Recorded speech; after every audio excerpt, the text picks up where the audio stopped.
All right, welcome back to another episode with me, the Black Opinionated Woman, also known as a Bo. So I have to apologize for my tardiness. I was having a sneezing fit, and I did not want to do that on camera. So for those of you who know me by now, I'm wearing my favorite robe that I don't know why it's like a security blanket, and I want to give a gratuitous shout out to my shirt. Can you see that? Because I'm a Bo. Sweat me. Can you see that? Over. Okay, I probably should have just moved the whole thing. Okay, enough of that. Anyway, so if you're new to my channel, I talk about three things. I talk about anything related to Black women. I talk about anything related to Black culture, and I talk about anything related to middle age. Why? Because I'm a Black woman who's opinionated, and I am at middle age. So those are the things that are important to me. All right. So let's see. I think I went through all of my normal introduction stuff. All right, so let's get right on into it. This is what we're talking about today. I am recapping and Just Like That, which is the reboot to the Sex and the City series. This is episode 9 of the Writers Room podcast. I just want to just say for the record that Michael Patrick King knows more than Google. That's what we're going to talk about throughout this, and the fact that yeah, there's this obsession with humiliation. So let's see. This is the thumbnail you selected to join in on this video. I should probably actually, I think what I'm going to do is I'm going to put in the chat. I never use this feature too much for anybody who may want to come up here. I don't think anybody's watching right this second. If you want to join in and if you have any opinions, let me know. Just come on in. Okay. So let me take this off. This is what we're going to talk about. Yes. Homie is smarter than Google. He is smarter than Google. Let me put that back up there so you can see. Let me tell you something. He knows how to talk about women's issues. He knows a lot. Okay, so let me see. Let me bring this back up. You see on the bottom, scratch off Google search on the lower left and just put in NPK. This is a Michael Patrick King search. Okay, he is Google. And he knows all things related to women and periods and raising children and everything else. Relationships, heterosexual relationships, gay relationships. He knows everything. Okay. This man is Google, the man who can't shut the F up. All right. My cat is just too much. Okay. So let's get on into it. This episode that they were recapping was called No Strings Attached. So basically, it has Eliza Zariski and Julie Rottenberg, and we all know my favorite, Samantha Irby. She has returned. Now, oddly enough, she was eerily quiet throughout this Writers Room podcast. Now, I'm not saying that she didn't chime in with her weirdness, but she didn't talk as much in this podcast. So let's get on into it. So it starts off with Michael Patrick King basically just like loving himself, and he's like, this was like the holy grail, because this was the episode where they did the volunteer scene. Okay, so basically what he says is it was the holy grail because it was the great bridge to where everyone's side friendships or their side piece friends, everyone comes together minus Shay and Che, and he made it clear that she was the only one that wasn't part of the episode because she's a stand-up comic or comedian, and they don't wake up until like 2 or 3 o'clock or whatever it was he said in the afternoon. So stand-up comedians don't paint and they don't get up. This is basically in a nutshell what he has. Wait, hold on, let me just put my little ticker up because I don't want any drama. Everything is alleged and was proved to be true or untrue or whatever it is. It's all alleged. Okay, so this is what he says. That's why she wasn't in the scene. And so he said he didn't consider anything to be a success unless everyone was coming in together and it was like this meeting of the storylines. Okay. Now, I don't even really have a problem with that. Okay. I guess it was almost like a finale that wasn't. So I don't have a problem with that. I just feel like I think it would have been better if Michael Patrick King in this series just talked less. But no, instead he had to continue to mansplain. You know why? Because he's Google. He knows everything. He knows. As a matter of fact, what I need to do is get on Google/NPK's search engine and ask him what the next lottery numbers are going to be or whatever else, because he knows everything. He can probably predict everything. He's probably going to cure cancer. He's probably going to patent perpetual gravity. He's okay. So anyway, They start off with the actual volunteer scene as far as the writers. What they did was they recapped that portion first, and so they talked about how Miranda enlists her friends to paint. Shay isn't there, and so again they wanted to make this whole thing like, hey, she's a stand-up comic or whatever, and she works at night, so this is not something that a comic would do, whatever. But what I do like what they said was they didn't want to have like this cutesy relationship type scene, right? As if like they're getting down to get down, like as far as like, I love you, love you, love you. They didn't want that. Okay. They thought that that might have been too much. And I'm like, at least they finally said something that made some sense. They finally said something that made sense. I'm cool with that. But this is where their ding dongery comes back in. You gotta love. Hold on a second. Where's homie? Gotta love homie. He's like, they were all talking about like Steve, they wanted Steve there. So the way I feel, and I could be wrong, I feel like the episodes that Samantha Irby, I guess, is I'm assuming she's writing these particular episodes where she's one of the guest writers. I just feel like this whole desire for shock value and humiliation. I mean, like she's just a weird chick. So they wanted Steve there, and I don't even remember if she said that per se, but I do know the ones that she's written or that she's co-hosted or whatever it is. I just felt like those episodes were just so weird. I did remember that when I saw this episode, I enjoyed LTW because she was kicking it with her outfits. Okay, so now they didn't want anything cutesy, but you know, Beanie Cap Satan Miranda, she believes that Steve showing up, like this is what the writers write. They wrote it so that it was like Miranda believes that by Steve showing up, it's because she thinks that Steve is great. And I'm like, all it did was just show her delusion. Totally delusional. Okay. So basically she doesn't even realize or recognize that, well, actually Steve has an agenda. I mean, he really wants to find out what in the fracking is going on.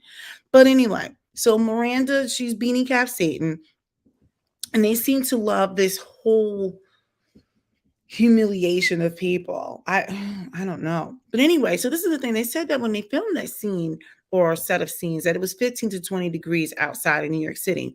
And so that they were basically like as soon as they were done, people were, you know, I guess going in just trying to get warm. They were wearing huge parkas and they were around space heaters. And I kind of feel like I know they wanted to show the fashion, but actually they could have shown really cute fashion with some winter clothes or at least with cute hats and gloves or whatever because New York is quite fashionable. Look, I am a product of I'm a New Jersey and I was born in New Jersey. I don't live there now, but I get it. Like I was in close proximity to the city. I've been to New York City like a million times. No, I can't tell you how to get anywhere. I'm terrible with directions, but I will say that they didn't have to freeze out the talent.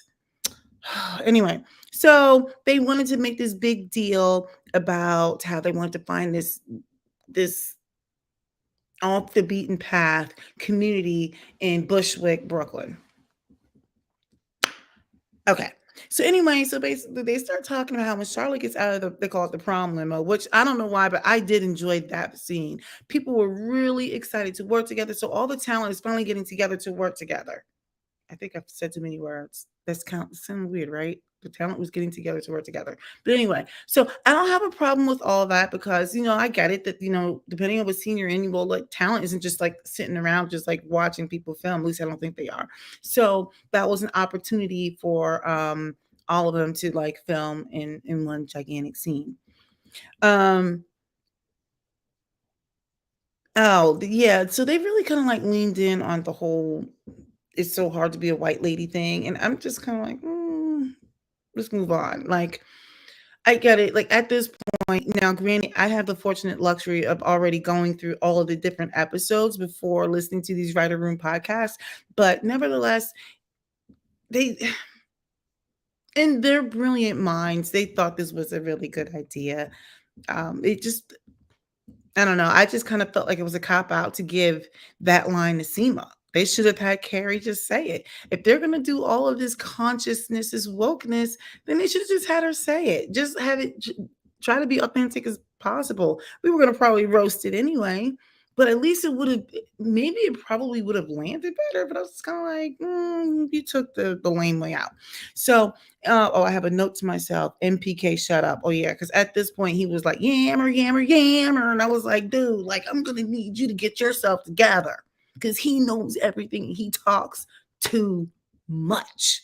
So he's yammering. So they went into this whole thing where they wanted to talk about how Miranda was so like buttoned up and straight laced and didn't want to be like insensitive because she's trying to be super conscious. And so they were talking about the whole like when there was like it's hard to be a white lady comment, but with just writing a check versus actually painting. And LTW shows up with a fly little outfit that was so gaudy and ridiculous, but it was just so super cool. And then the camera, and then she was like over the top fabulous.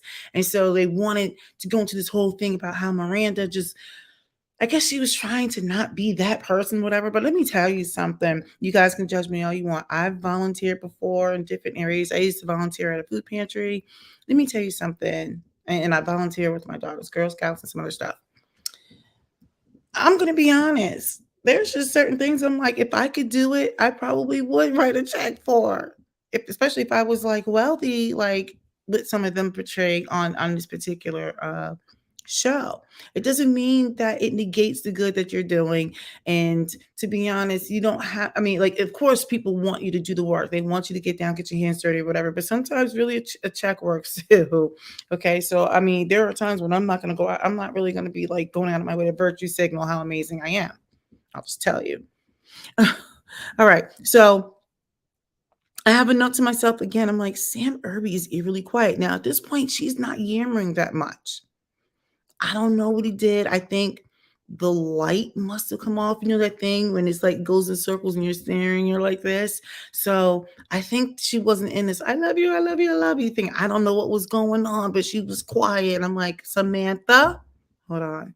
Samantha, Samantha. Now look, I want you to blink. I don't know, like look around or something. Let me know that there's a person in there because that wasn't your normal. So when you start making changes, and I don't know if these are life changes or what, see, that's the kind of stuff that you have to look out for when people start making changes. I don't know. People start doing things, damaging themselves, damaging others. I don't know. Now, I'm not saying this is you, but I'm telling you, weren't your normal self. And so when you're not your normal self, I begin to think, what's going on? Samantha.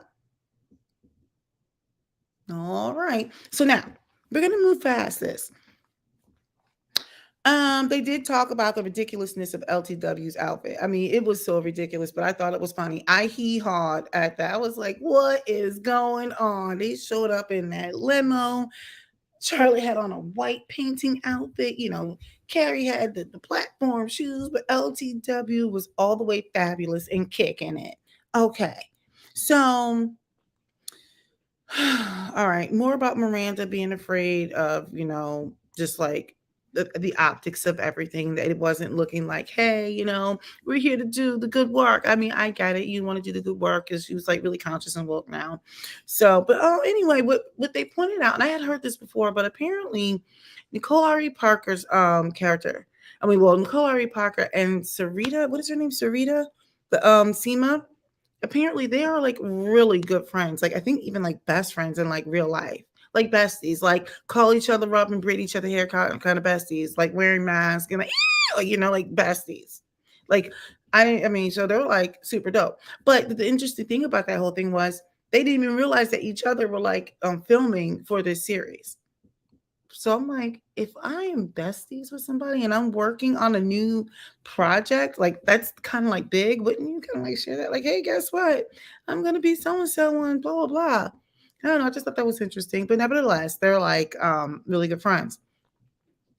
So they address Carrie's widow position. Now, at this point, like I said, Michael Patrick King was already talking too much. He's doing his normal, almost darn near like Rain Man. Oh, is this a better? Sorry, maybe this is better. Okay, so he was just kind of like, let me just tell you how this is gonna go down. Let me just tell you about all these women's issues. Let me just be the narrator because you know why? I'm Google. He's Google. I'm like, he knows everything. Where was he when I was in college and I was on the struggle bus with engineering thermodynamics and the thermodynamics of silence? How about that? Where was he? Because he could have helped me out because he knows everything. I was on the struggle bus. Okay. So we're going to move past that. So they wanted to address Carrie's like widow position. They did the whole SEMA at the club. Um, I guess what they said was they wanted to actually start dealing with the emotional part, which I don't have a problem with. I don't have a problem. I mean, I don't know if I would have chosen a club scene for them per se, but I guess they want to show them like getting out and about in the city.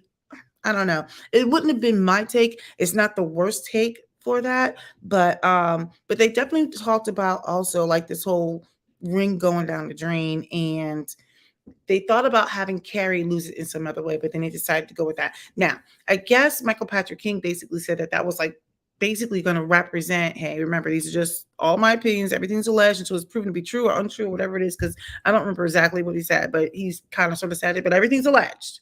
Okay. He basically says that it was supposed to like show like how the marriage went down the drain. And I'm like, her marriage didn't go down the drain, right? Like, I don't know if I would equate it to Carrie's marriage going down the drain, but they were obsessed with talking about this ring and the marriage going down the drain and how she was going to lose it. So anyway, they talked about them being denied, Carrie and Seema being denied access to the club. Okay, so more Michael Patrick King talking, talk, and I'm like, you've got three women who, as far as I know, know what it's like to be a woman, but Michael Patrick King, he knows more than we do about being a woman. So he's doing more mansplaining and everything else. Let me tell you guys something. We need to find out what's really going on with Google. Did they do like some AI or something? Because I'm telling you, he knows everything. He knows everything. All the way everything. So he's yammering about these types of things. About how they just want, like Seema just wanted to go out and dance. And then they were talking about that scene where Carrie and Seema were when they were denied access to the club, right? And he was talking about how when they were sitting there, I think they were eating a cupcake or cake. I don't know what they were eating, but they were at a restaurant. Maybe they're having coffee. I don't remember what it was. But that scene, they said that she was when she was having that conversation, it was basically underscoring how she has happiness in other areas. And to me, I didn't get that. It made it seem like she was kind of sort of sad because she felt empty, which to me, this is the thing. Now, let me just pause for a second. Hold on, let me take off yammer for a second. Let me just bring me. Is that good? Okay. I'm torn with how to say this, right? I believe everyone should have companionship if that's something you want. And I don't deny that. But sometimes when they're talking, I just it just feels scuzzy, right? This is why I don't want him to talk. It makes it seems like her value is only great in proximity of a man. Now, I know that sounds odd coming out of my mouth, right? Because I'm married, and you know, my husband and I were going to die at the same time. I mean, it's just practically chiseled in concrete somewhere.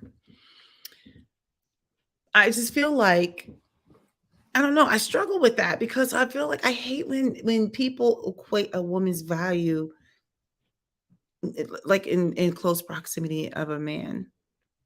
And so they are trying to say, like, they made it sound like, oh, well, when they were having these conversations, that it was like they were underscoring how she was happy in other areas. But to me, it came off just kind of a little sad, like how she was almost like trying to prove that she was happy because she didn't have that companionship. I don't know. I don't know. I could be wrong. It could be a reach. Um, but anyway, they were just like they started making fun about how they were older, and I just didn't like it. Oh, I didn't realize somebody was the comment. I'm sorry. How I love the Google thing. Well, you know what? I entertain myself. I aim to please. Um, I just felt like they started doing this whole making fun of their age thing again, and I just wasn't a fan of that. Like, I'm like, come on. Like I said in previous recaps and episodes, The 55-year-olds that I know don't act like they're dying. They don't. They may have aches and pains or something, and but even when they're still fit or not fit, they're like, my knee is kind of, but like they're not like dead. They still have life, right? I mean, are they able to do the same things they did 20 years ago? No, but they're not dead. They're full of life. They still have some fashion. They still are just popping and locking, like I plan on being. So the way they were talking, I'm like, you can miss me with this. So they're basically like, well, the club scene didn't go well during the table read, right? They were talking. Okay, so when they were okay, this is what I wrote down. It said it says that the club scene didn't go well during the table read, and the actresses didn't like it. And that was how I felt when they were making fun of all this old stuff and everything. And so when the actresses came in, and apparently they were just not feeling it. Like, look, now what you're not gonna do is like, So I'm glad that they were like, no writers, like you missed the mark. And maybe that's the reason why I still felt like when they were talking about, how like, oh, well, we're trying to show her being happy. I'm like, it didn't come off as like happiness. It came off as like her pretending to be happy because she was missing some other stuff. I don't know. There's this nuance there. So anyway, oh gosh, they referenced this whole fireplace thing. Like, there's like to me, I felt like there were way too many things that they were trying to say that were symbolic. I'm like, I didn't catch the whole. Like, I mean, I remember them making Carrie making a comment about like, well, your fireplace is out there or something like that, in reference to like she's gonna find her man or whatever. Somebody's gonna light her fire, but I was just kind of like, I don't know. But to them, it was just kind of like they were like, yeah, like they really felt it. Like they really felt what they were saying. So I was just kind of like, it must be great to live in their world. It must be fantastic. And maybe I'm in the wrong profession. Here I am. I was at my new job today, trying to read up on what was going on and trying to figure out how can I help them solve this problem. But I didn't know enough information, right? I'm sitting here trying to do something, solve something, solve a problem. But you know what? No, I'm in the wrong profession. I need to be a writer or an actress or something and just live in a world of delusion. I'm sure people are happier there. They love themselves.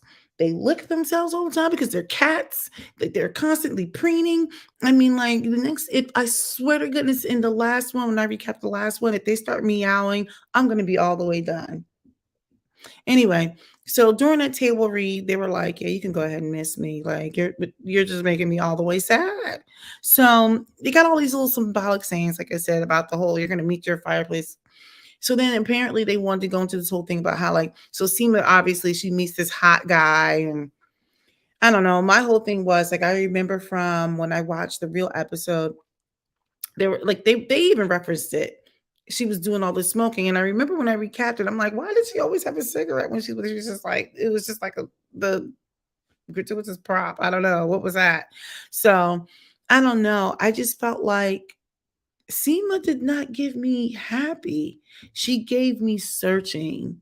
She gave me a little bit of sad. I mean, as beautiful as she is, because I think that she's perfect in every way and she could do no wrong. Nevertheless, as I contradict myself, she gave me a little bit of sadness. So I don't know. They were talking about how like she was talking about her happiness in other areas, but yet she's constantly looking for this man. Not to say that two things can't be true, but I just didn't get happy vibes. I don't know. What I do know was Michael Patrick King was just yammering. Look, let's look at this Joker again. Yammer the entire time. He knew more. Oh, that's not, why can't I get this right? He knew more about women's issues than women knew themselves.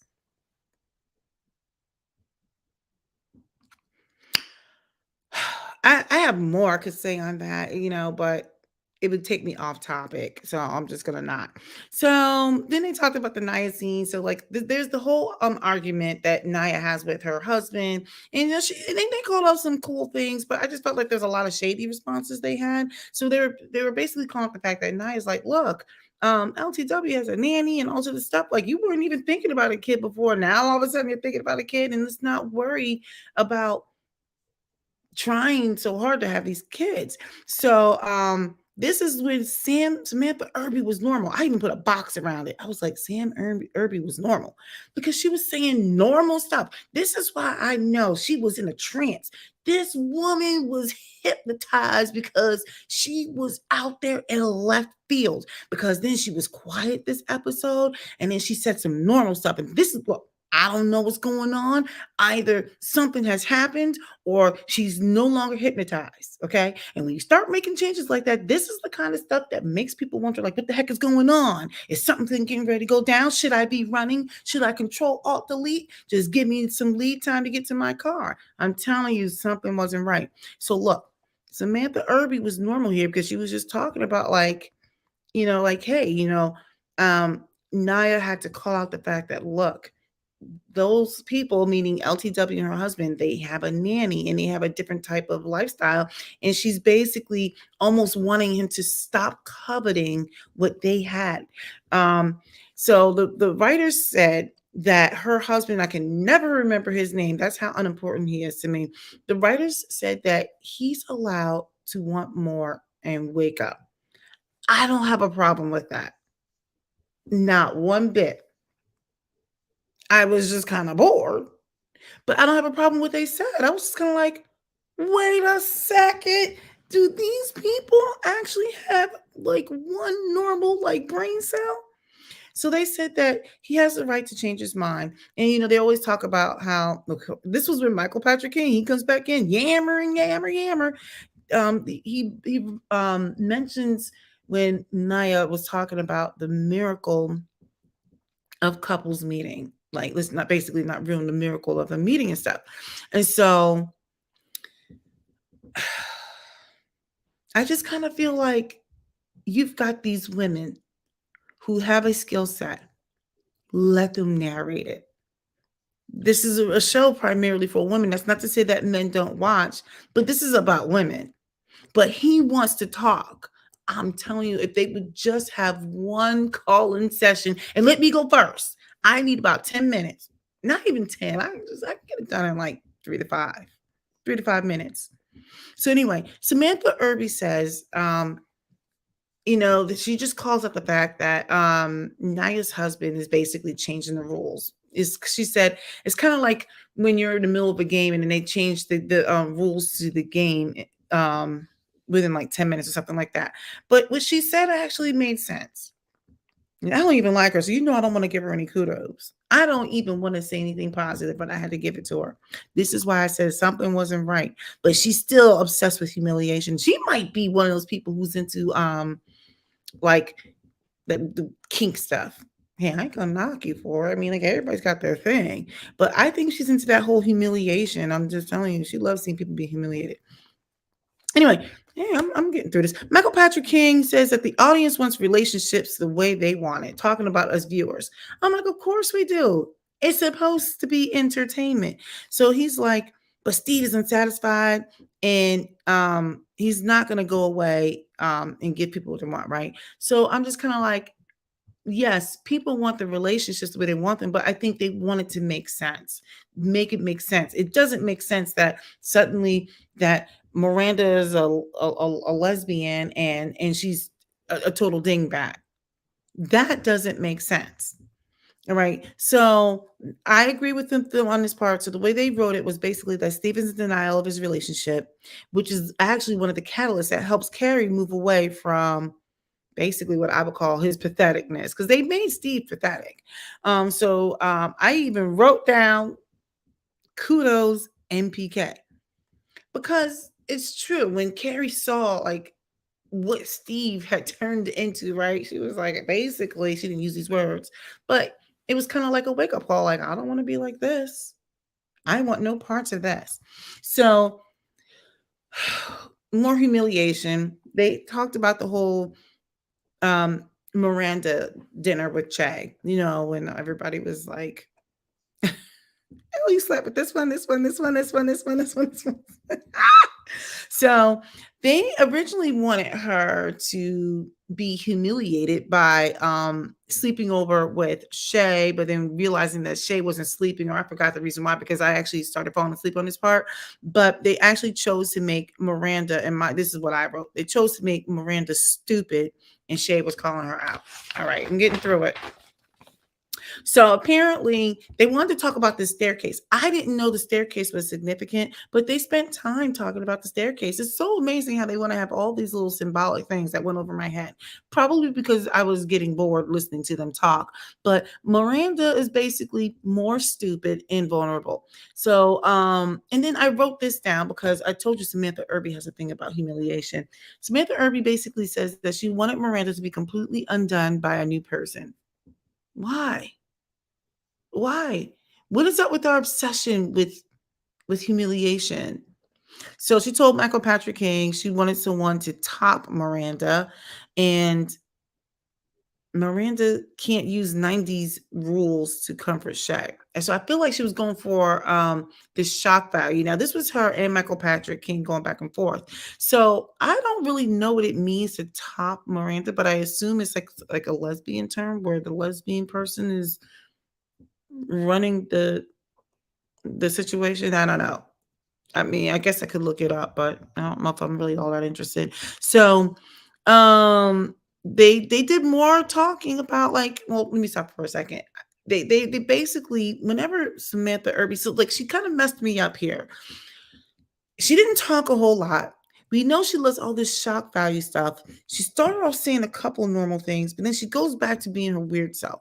I haven't quite, I just, something about her just doesn't vibe with me. I don't understand her. I don't get her. So it makes sense that I don't really like her episodes. But anyway, so this is what they said when the series was announced. They got a lot of jokes about the Golden Girls. And I'm like, what is up with this obsession with this ageism and humiliation? And I'm like, I don't understand that. Like, I don't understand why this was just something that they just had to hee haw about. So, anyway, they decided because they were getting a whole bunch of jokes about being like older and the Golden Girls, they decided to have this. Okay, this is the thing. They decided to go with menopause. And so one of the writers thought that she had to basically smooth one of the writers said that she thought she had a smooth transition into menopause. I believe it was Eliza Zarisky. So she found out that she wasn't done and had an unexpected period that lasted longer than she thought. So she had a couple of them. So Julie and Eliza were talking about an experience that they had where they were someplace and Eliza apparently gets on a plane and goes home or whatever it was, and she unpacks her stuff, and she realizes she has this huge period stain on one of her skirts, and she packed it that way. So when she was talking to Julie, she was trying to figure out when she actually had, like, when who could have possibly have seen it.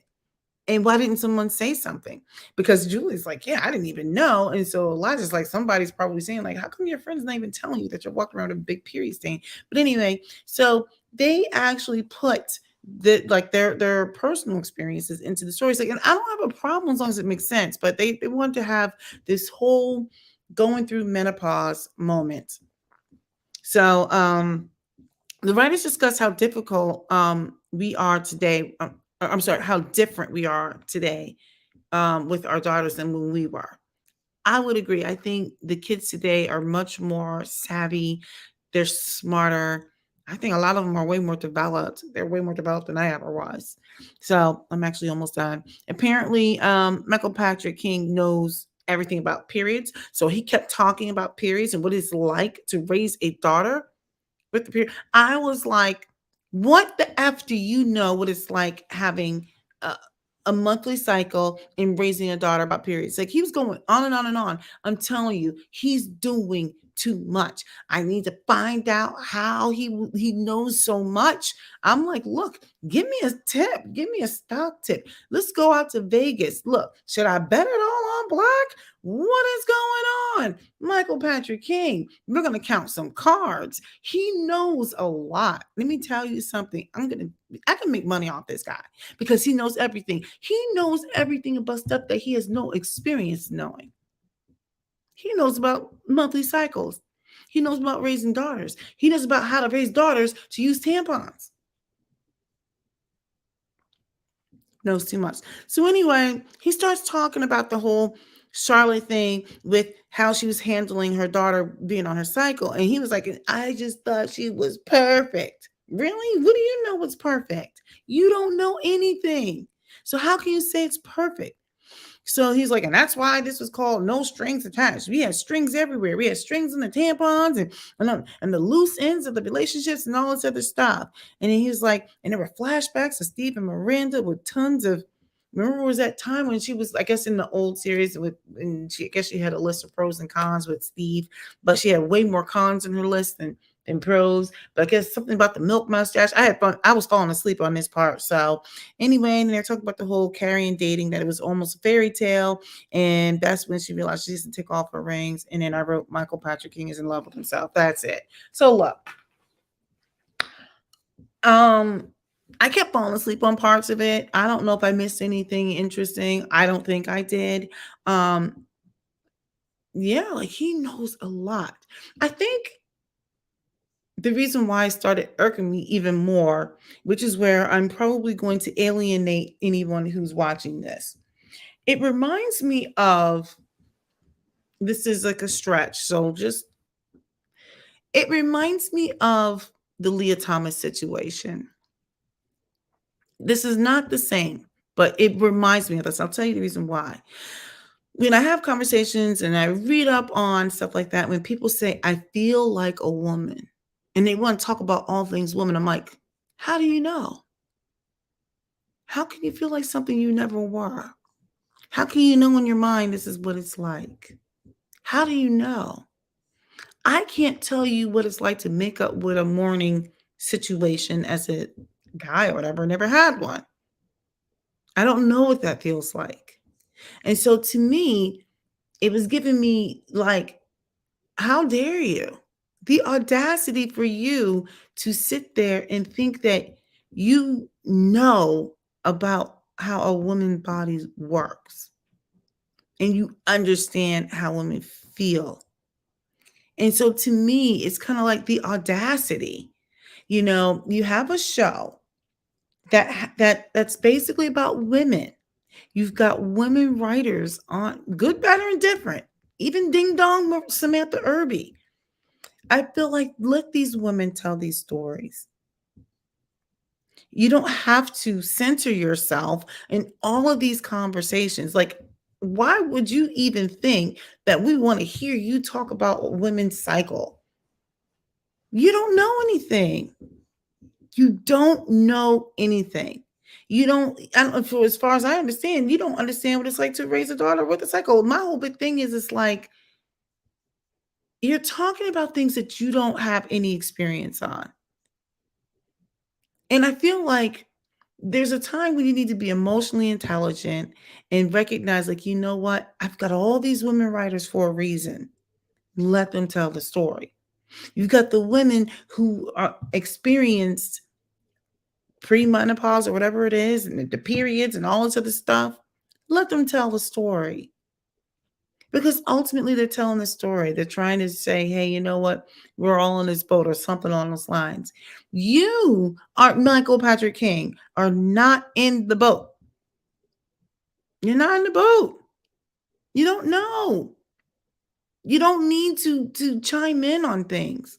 He is so annoying. Him and Samantha Irby. I'm telling you, they need to just be like heterosexual for one day and just get it on. They may have a thing for you. They're two weirdo people who need to just go ahead and just knock that thing out of the park, and then they can go back to whatever they've got going on. But anyway, that's it. They were just doing too much. And for if you're mad because I said what I said, I said what I said. This is what I talked about. Episode 9. Homie is Google. That is Google. He knows everything. Everything. Everything. I bet you he knows all about my reproductive system. He knows everything. He is so annoying. All right. So look, let me get out of here because I'm probably going to say something that's going to get me in trouble. So all right. Um Yeah, that's it. I have one more to do. I'll probably listen to that tomorrow, maybe. Anyway, let me know if there's something that you guys want me to talk about. Is there a topic that you want me to talk about? Is there a show that you want me to talk about? Now, granted, I don't watch a ton of different shows. I mean, I watch some shenanigans, but let me know. All right, I'm getting ready to go because I'm tired. Can't you tell from my raccoon eyes? All right, Black opinionated woman